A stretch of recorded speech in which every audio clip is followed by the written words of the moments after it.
Hi, I'm Dr. Douglas Street, and today we're going to talk about one of the most powerful allies for you as a diabetic, dietary fiber. Dietary fiber can really do a lot in helping to not just control your diabetes, but can actually help you to achieve diabetes remission.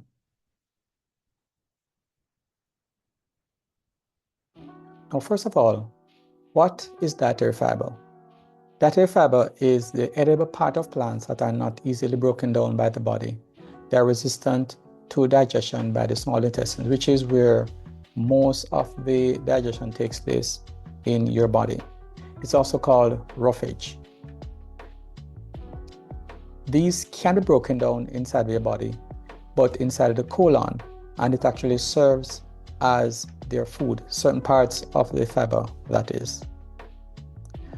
Now, the average amount of fiber that is in the standard American diet is only about 19 grams per day. But what is recommended by the World Health Organization is about 25 to 35 grams per day. So you can see that it falls significantly below where it should be. Now, these fibers can serve different functions for you, and we're going to look at the different types and how they function inside of your body.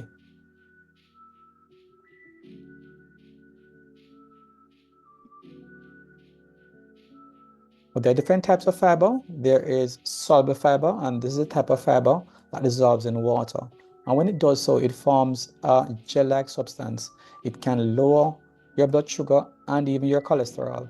And some of the sources in your diet will include oats, barley, fruits like apples, berries, and pears. And it's also in your vegetables like your broccoli, carrots, and your Brussels sprouts. There's also the insoluble fiber, and these are insoluble in water. They don't mix out in water, and they help to give your stools some bulk, and they give the intestine something to squeeze down on in order to push the stools through your intestine, especially your large intestine. So they help to prevent constipation, and some of the sources include whole grains like brown rice, seeds, and nuts.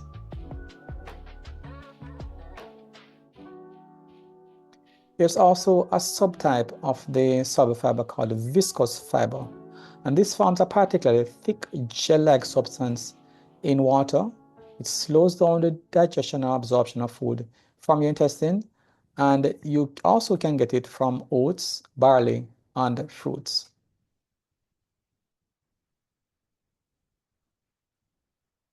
So some of the benefits of having fiber in your diet, including, as we mentioned before, it can help prevent constipation by adding bulk to your stools.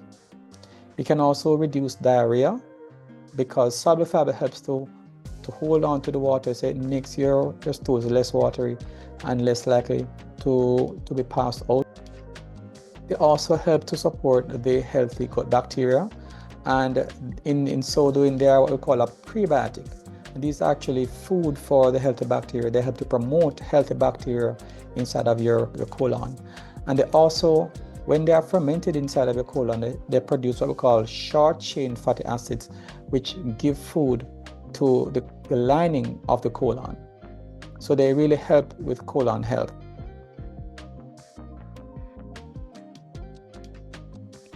Now, these fiber also help to reduce the risk of certain type of cancers. And of course, if you watch my videos, you'll know that these cancers are the hormonal cancers, the colorectal cancers, breast cancer, and prostate cancer.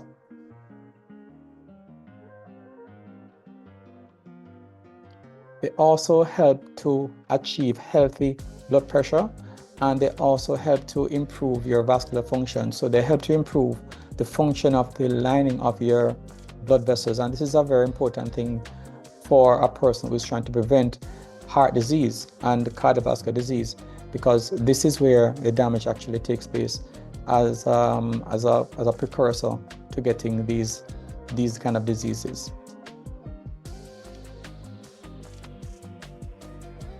Fiber is a very, very important part in maintaining your brain health and your mental health, so they'll help to reduce the chance of you getting dementia in older age.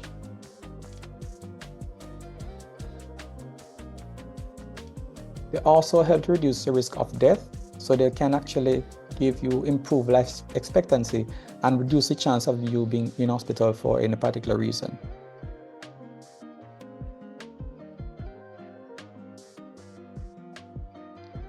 Now, specifically for diabetics, soluble fiber can reduce your blood sugar spikes by up to 60%. Of course, this is very significant, and there's not many things that can actually achieve this. And even if you have fiber in the morning, you will see it still continue to work even for your second meal. So it continues to work inside the body even when you have not had as much. It also helps to improve how the insulin works inside of your body. So you don't have to produce as much insulin for it to bring your blood sugar down. Fiber is also known to lower cholesterol and even can increase your HDL cholesterol, which is what we call the good cholesterol.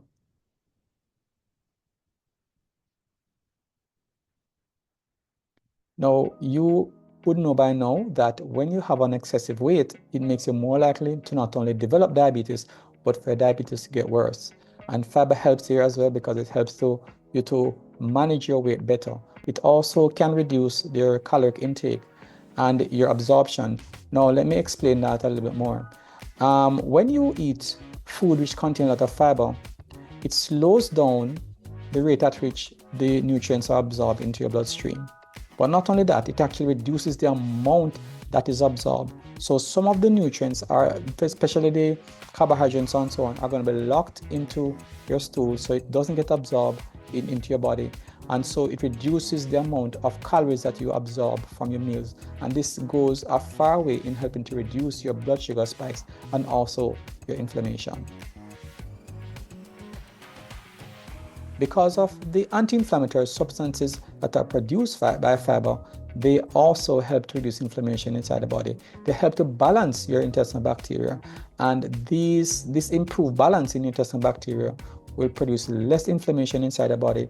And you know by now that inflammation is very important for the development of diabetes. So when you reduce your inflammation, you are less likely to become diabetic, and your diabetes is likely to improve when you have enough fiber in your diet, which, as mentioned before, can actually help you to achieve diabetes remission.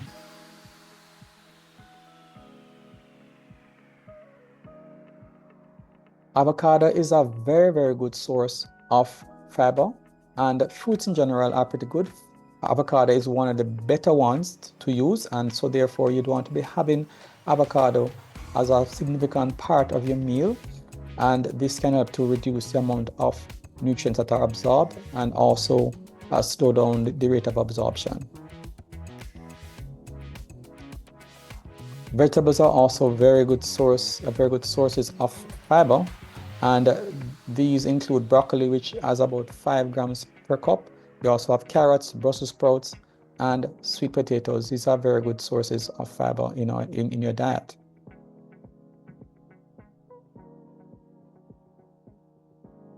Legumes are also a good source, and these are peas and beans, and lentils is probably king here. It has about 16 grams of fiber per cup. So you definitely want to make sure you have this almost on a daily basis, and that will help to reduce the absorption of nutrients and give you all the benefits that we've been talking about. Chickpeas also a good source, black peas and kidney beans.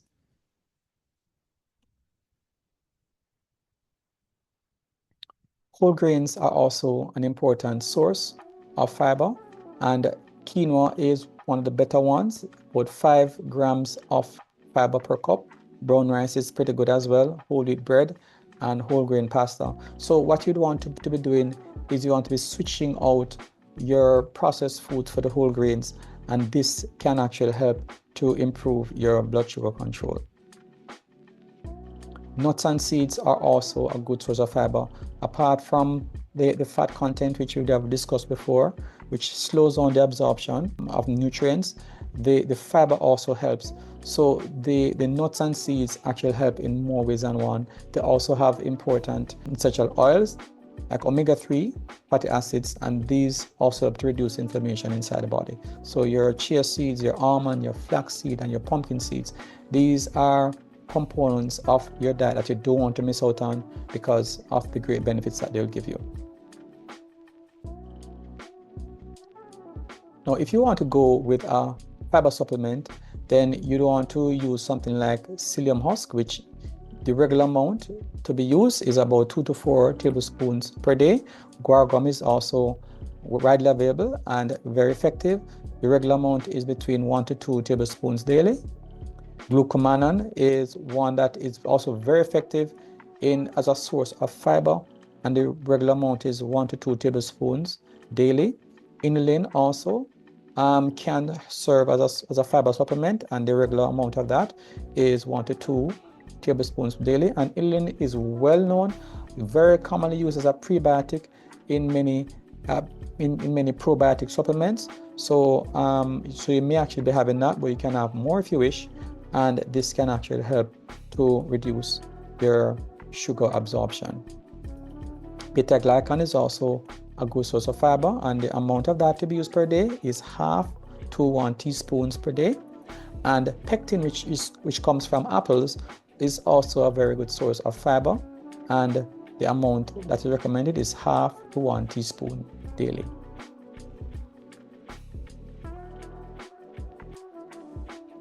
Now, when you want to increase the amount of fiber in your diet, there are certain things that you don't want to do, you don't want to institute. First of all, you want to switch out your processed foods. For example, if you're having white rice, you want to be switching over to brown rice, right? And this can actually help to improve on your fiber intake.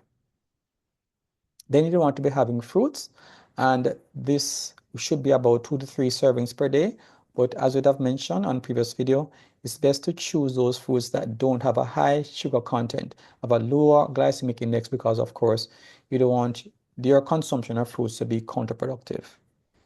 Vegetables also, you should be adding to your diet, and this is about 3 to 5 servings per day, and it can be even more than that because vegetables are not likely to increase your blood sugar, so you can even be more generous than this. You want to be adding nuts and seeds to your meals, and as we mentioned before, you don't want to be having these early in your meal so that they help to slow down the absorption of carbohydrates. You don't want to be adding legumes or even switching from animal-based proteins to plant-based proteins, and your legumes will be a major source of proteins in a whole food plant-based diet. And this helps to give you all the benefits that we've been talking about in adding fiber to your meals. Chia seed or flaxseed is pretty good, and some persons use this in the form of a shake, so you can add it to your shake to help to increase your fiber intake per day, and this will go a far way in helping to control your blood sugar. Now, there are a couple of things to think about when you're using a supplement. Use one that has a high fiber content, and the recommended amount is 5 grams per serving. Choose one that has a low glycemic index, means that it doesn't spike your blood sugar. Use one which has in additional benefits, and flaxseed and chia seed are very good where this is concerned. They are high in antioxidants and omega-3. Start off with a low dose. So for example, if the recommended amount is between 1 to 2 tablespoons, start off with maybe 1 teaspoon, and then you gradually increase to allow your intestines to adjust to the increased amount of fiber. Because sometimes if you start off with too much, it can actually cause a diarrhea. So start off slow, and then you gradually increase up to the target amount. Make sure also that you get additional water. The fiber needs water to work. So you make sure you're drinking enough water so as to ensure that this happens. Also, you want to inform your healthcare provider about the change in your diet, because you may be seeing some changes in the blood sugar, and this may actually cause your blood sugar to go low.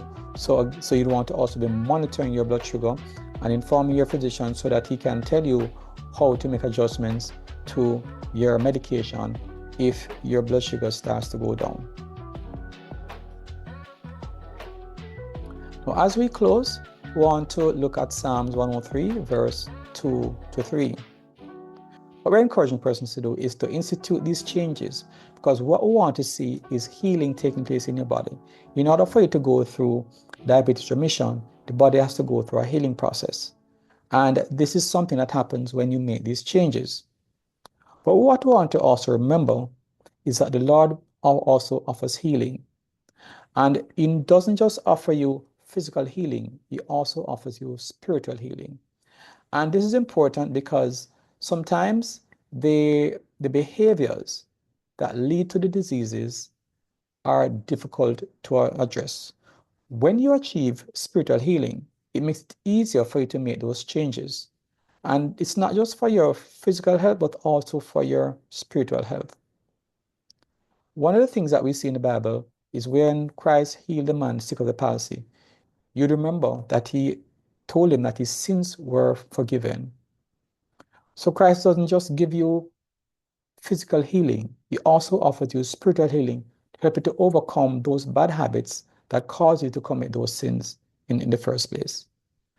Just want to thank you for listening to my video. Make sure you subscribe to my video.